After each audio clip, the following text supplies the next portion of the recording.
Working on his library essay like he'd never worked on any essay in his whole essay writing life, Kyle crafted a killer thesis sentence that compared libraries to his favorite games.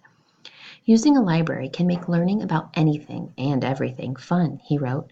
When you're in a library, researching a topic, you're on a scavenger hunt, looking for clues and prizes in books instead of your attic or backyard. He put in points and subpoints. He wrapped up everything with a tidy conclusion.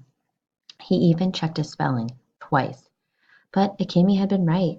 "I'm sorry, Kyle," Mrs. Cameron said when he handed her his new paper at the end of the day.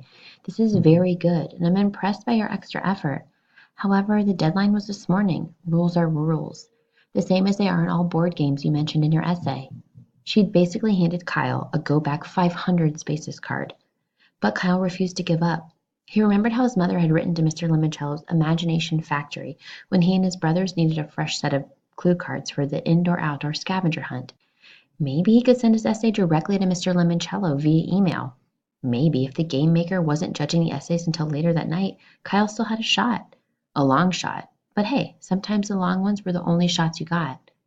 The second he hit home, he sat down at his mother's kitchen computer.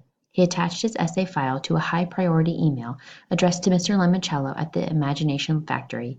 "What are you doing, Kyle?" his mother asked when she came into the room and found him typing on her computer. "Some extra credit homework." "Extra credit? School's out at the end of the week." "So? You're not playing my Diner Dash game, are you?" "No, Mom. It's an essay about Mr. Lemoncello's amazing new library downtown." "Oh, sounds interesting.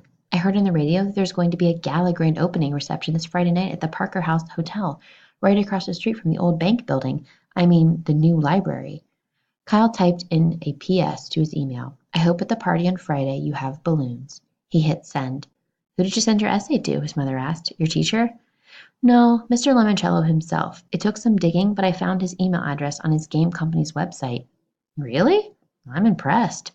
His mother rubbed his hair. "You know, this morning I said to your dad, Kyle can be just as smart as Curtis and just as focused as Mike when he puts his mind to it." Kyle smiled. "Thanks, Mom." But his smile quickly disappeared when a bong alerted him to an incoming email from Mr. Lemoncello. It was an auto-response form letter. "Dear Lemoncello Game Lover, this is a no-reply mailbox. Your message did not go through. Do not try to resend it or you'll just hear another bong, but thank you for playing our games."